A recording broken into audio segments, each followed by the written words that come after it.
saya nak cerita sikit berkenaan dengan sebab bukan bersempena Christmas bukan bersempena, tapi bersempena isu yang timbul berkenaan dengan ucapan Merry Christmas dan sebagainya.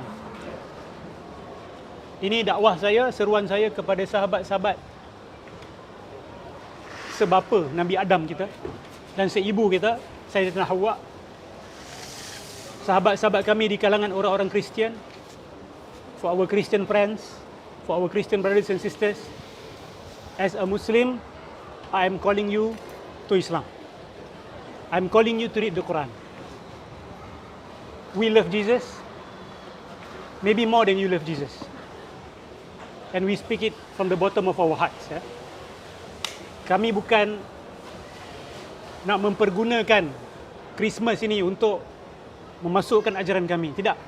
But kami nak berkongsi kasih sayang dengan kamu. Kami nak berkongsi kebaikan. As you always want to share what you deem as the truth about Christianity, we want to share the truth about Islam. We love Jesus and we celebrate Him.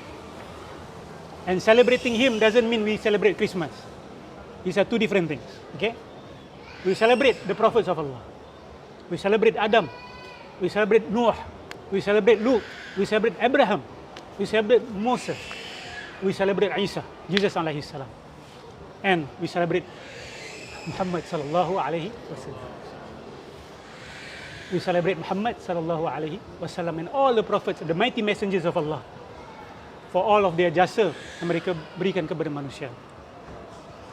Therefore, out of love, daripada cinta kami kepada anda sebagai adik-beradik kami mengajak anda untuk sama-sama membaca daripada Al-Quran Suratul Ma'idah ayat 116 verse 116 to 120.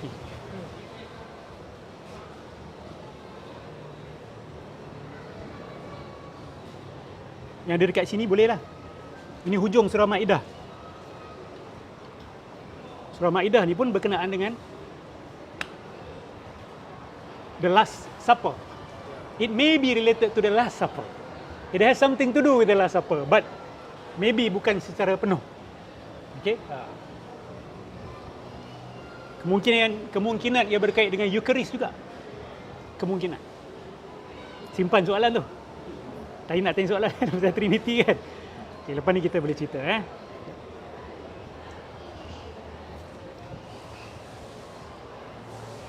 Baik. And remember when Allah will say on the day of resurrection, Oh Isa, oh Jesus. Okay, ada orang tak setuju, Ustaz, Jesus ni bukan nama Isa. Tapi ini dalam bahasa Greek ataupun Latin. Dia akan letak S dekat belakang tu. Okay, so Yeshua. J tu kadang-kadang silent.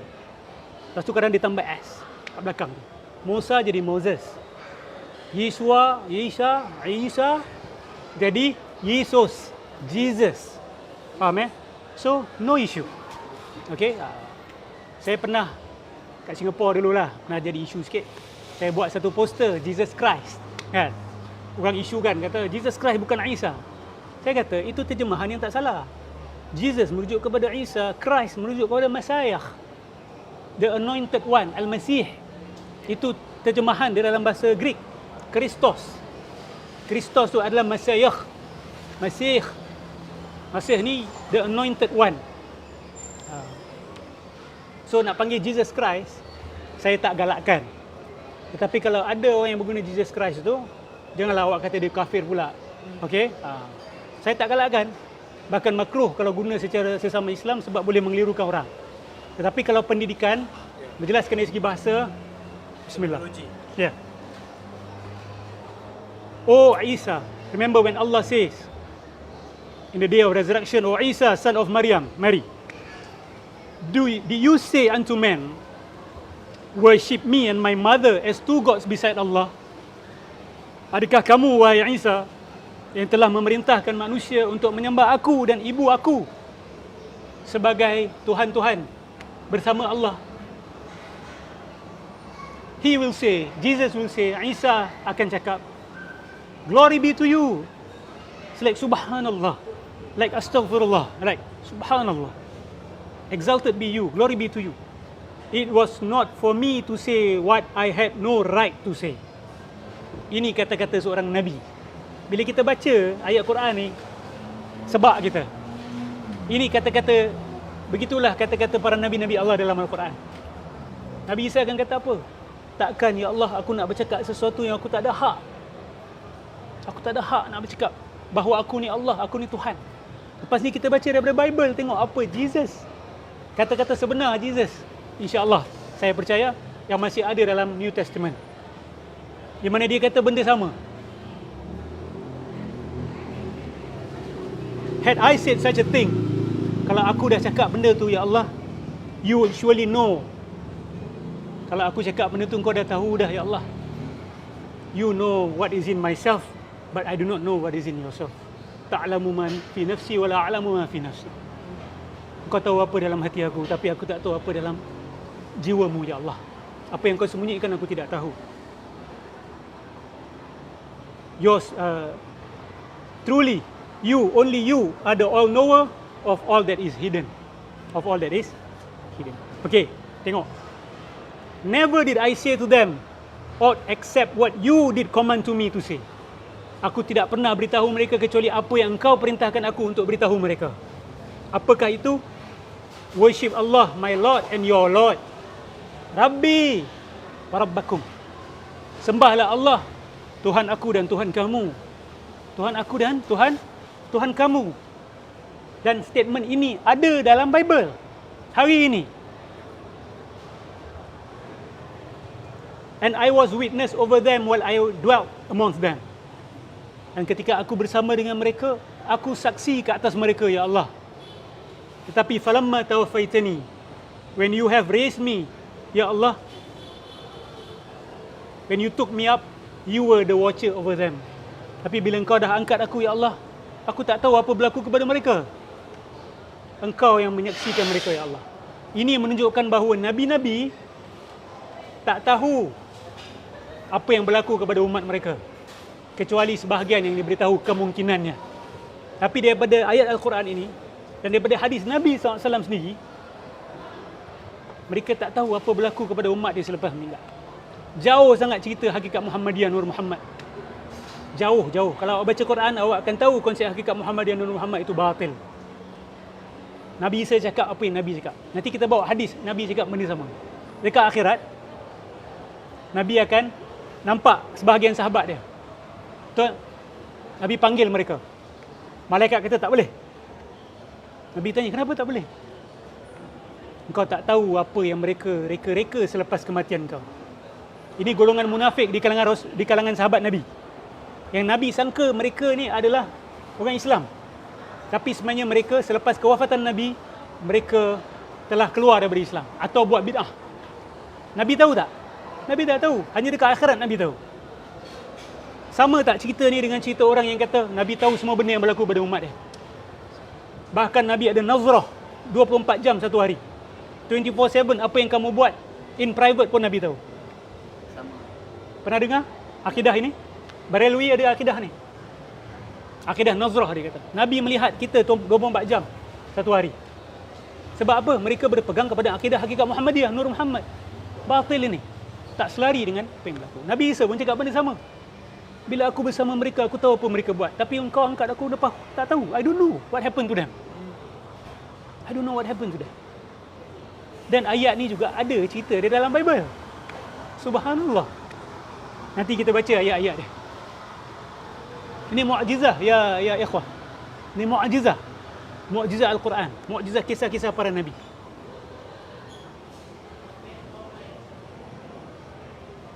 Lepas tu tengok kasih sayang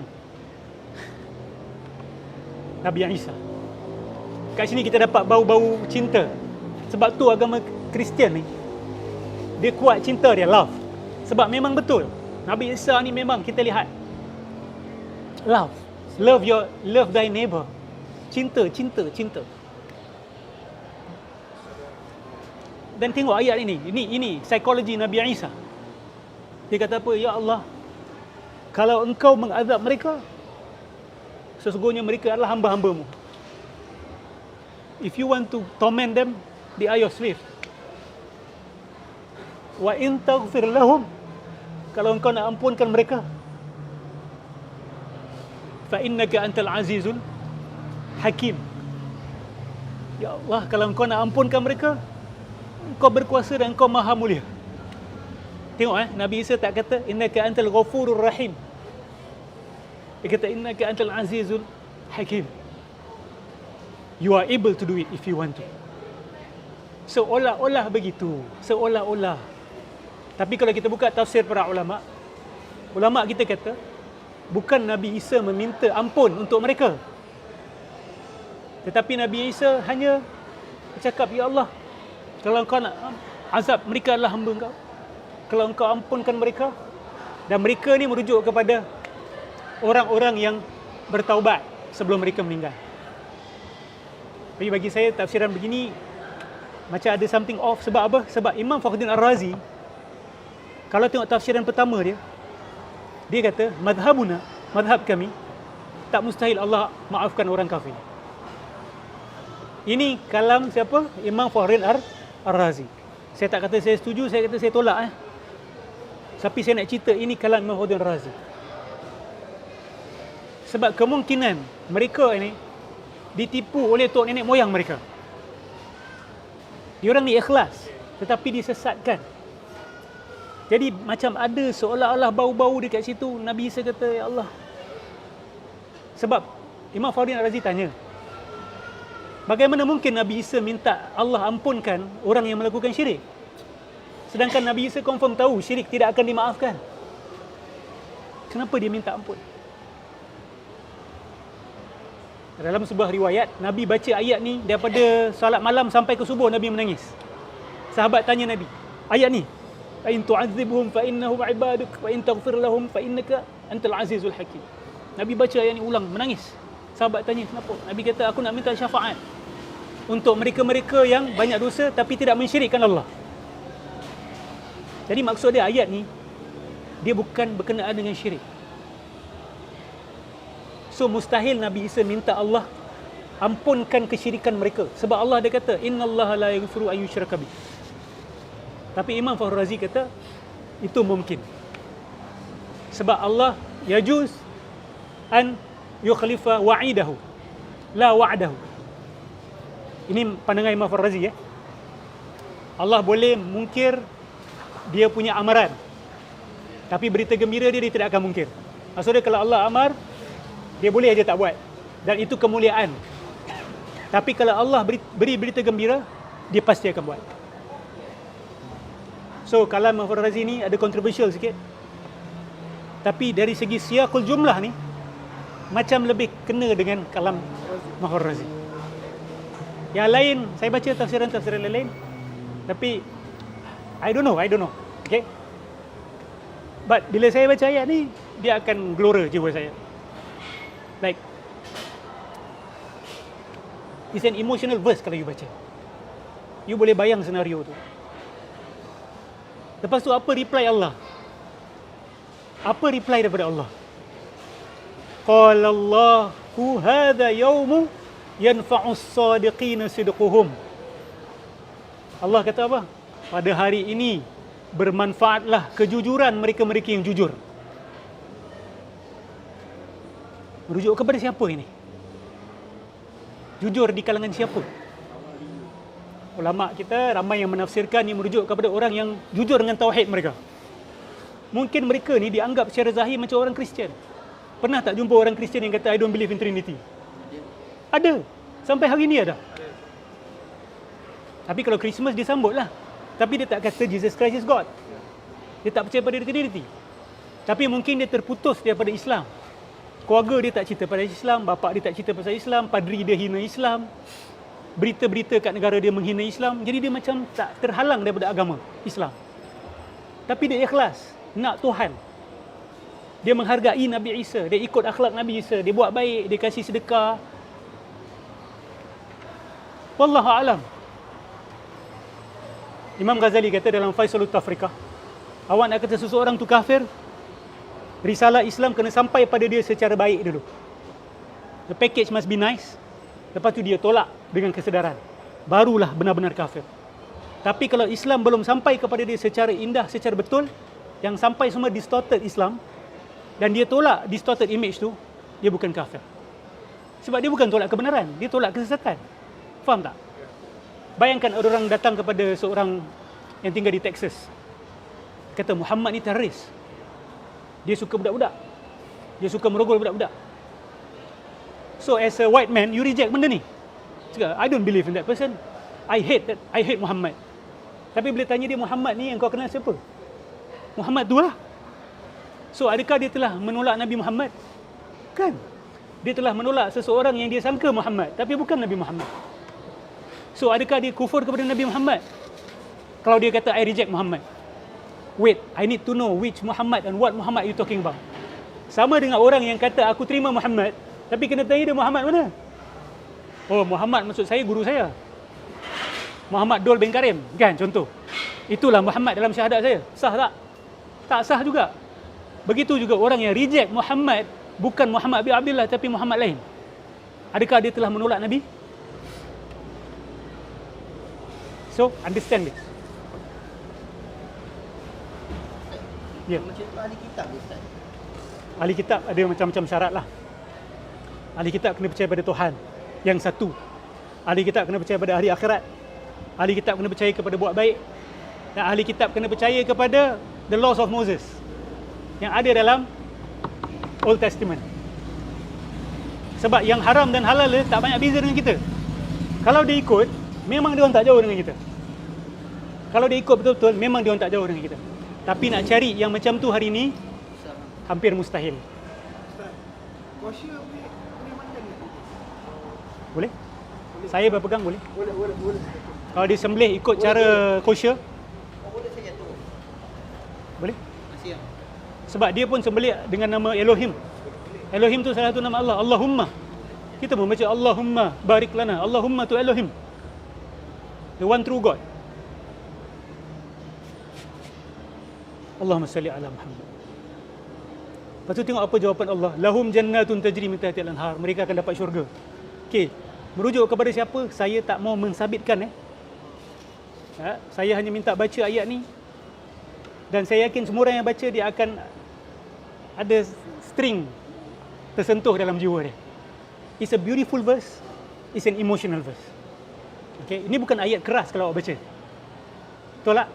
Tengok respon Allah dan permintaan Nabi Isa. Lepas tu hujung ayat dia apa ke? Lillahi mulkus samawati wal ard wa ma fihin wa huwa ala kulli syai'in qadir. Kepada Allah pemilikan langit dan bumi ni, dan dia berkuasa atas segala sesuatu. Dia berkuasa atas segala sesuatu. Kita baca sikit ayat-ayat dalam Bible.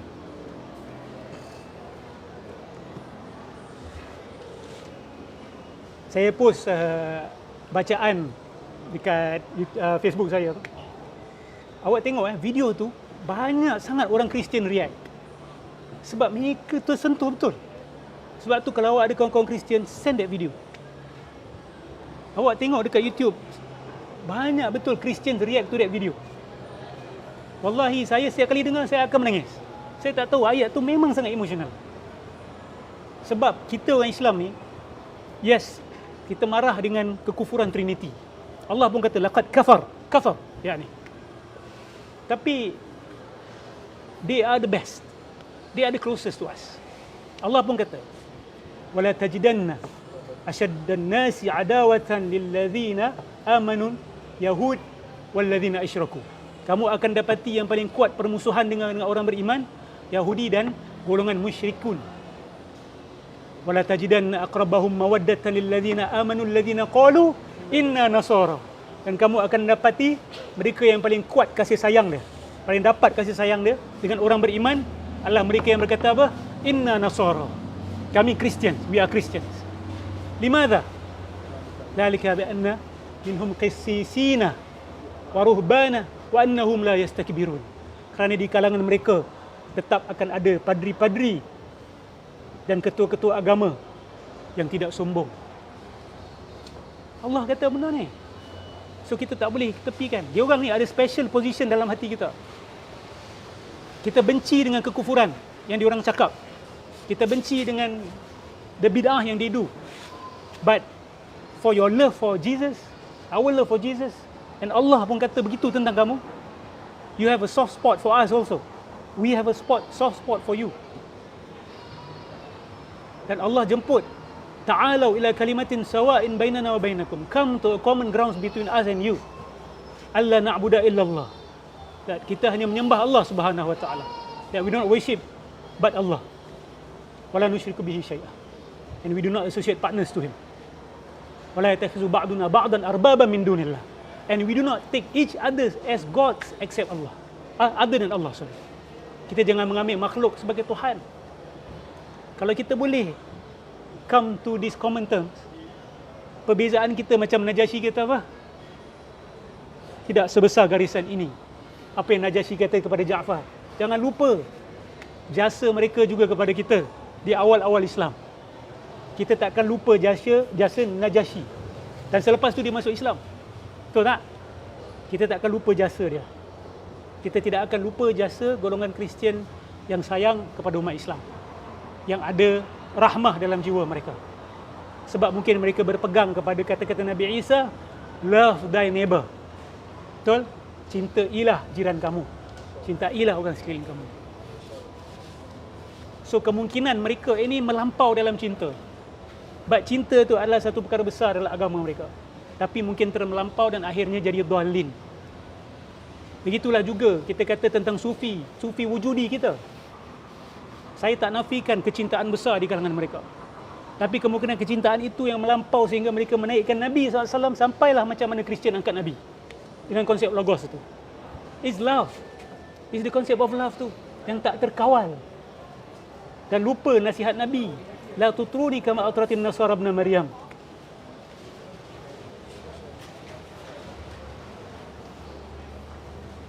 Okey, ayat tu kata tadi yang kita baca 116 ni.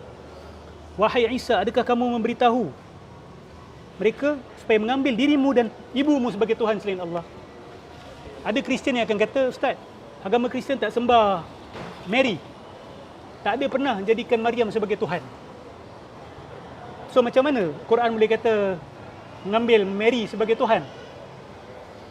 Saya quote daripada The Catechism of the Catholic Church. Catechism ni kalau nak tahu macam aqaid lah. Aqaid Al-Katolikiyah. Dia orang punya rumusan akidah yang dia orang ajarkan kepada orang awam. The standard version. Faham Macam Ahli Sunnah wal Jamaah, ini tenets dia. So bila sebut Catechism of Catholic Church, that means rasmi. Macam itu. Okay? Okay? Tengok apa yang dia cakap tentang Mary.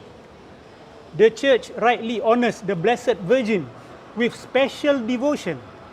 From the most ancient times, the Blessed Virgin has been honored with the title of Mother of God, to whose protection the faithful fly in all their dangers and needs. Dia orang tak tuhankan Maryam. Tetapi segala masalah, segala mara bahaya yang berlaku dalam hidup dia orang, dia akan cari Mary. Maksud dia akan beristighatsah kepada Maryam. Kalau ada masalah apa-apa, kesusahan, Mary. Dia akan istighatsah kepada Maryam. Dia akan istighatsah.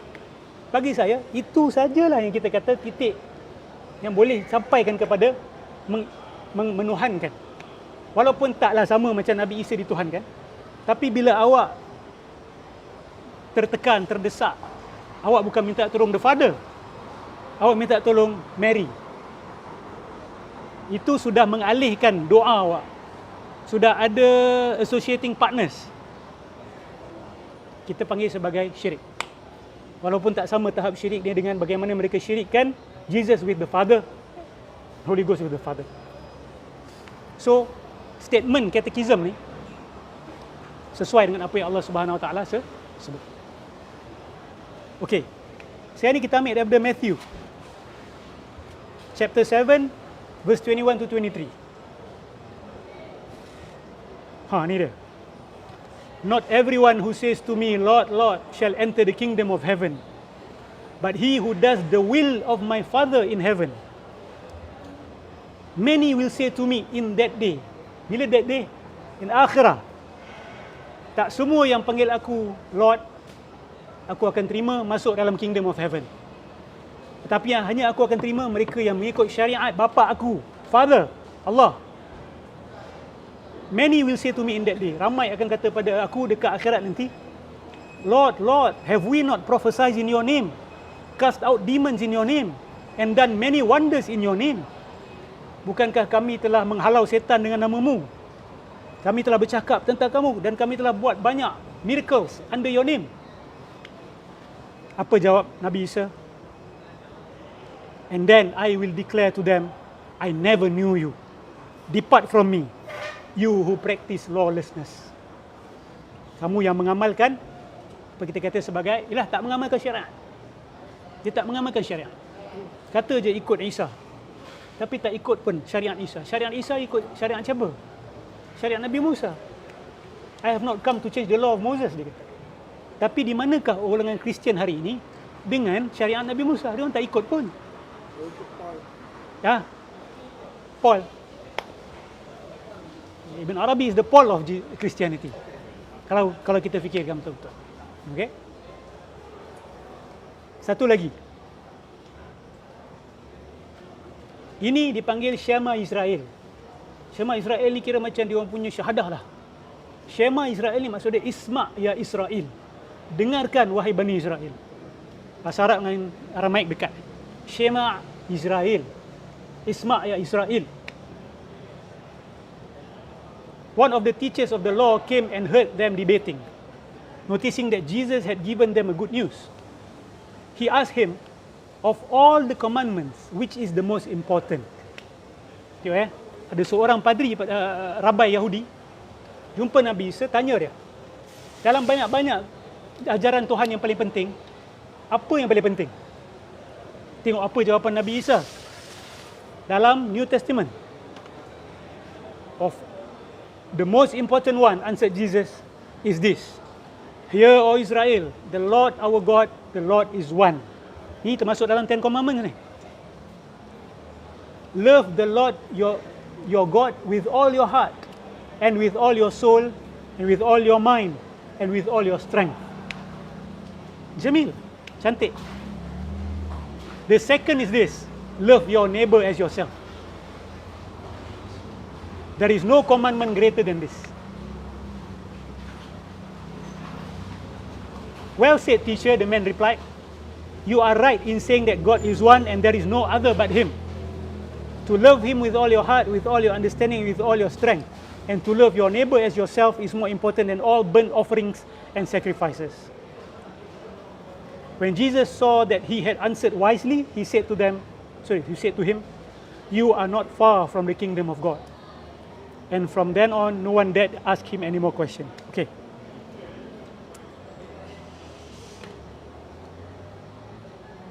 Okay. Tadi Nabi Isa kata apa dalam Quran tu? Rabbi wa rabbakum. Betul tak? Allah adalah Tuhan aku dan Tuhan kamu. Ada tak dalam Bible hari ini di mana Jesus Christ kata my God and your God? That means dia ada Tuhan. Dia ada Tuhan. Does Jesus Christ have a God? Tanya dia kan. Kalau dia ada Tuhan, maka dia bukan Tuhan. Takkan Tuhan ada Tuhan?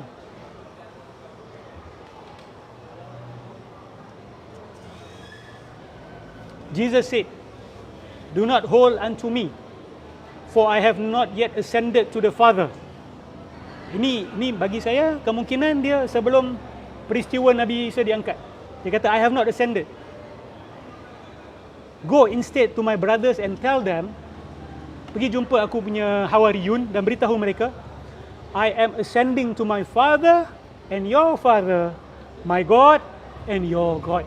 Rabbi wa Rabbakum. Tuhan aku dan Tuhan kamu. Jadi soalan kasih sayang saya kepada my question to our beloved Christian brothers and sisters in humanity, does Jesus have a God? And if you say yes, can God have a God? He is a servant of Allah, He is a servant of God, and He is there to worship God. So join us in worshiping Allah, worshiping God.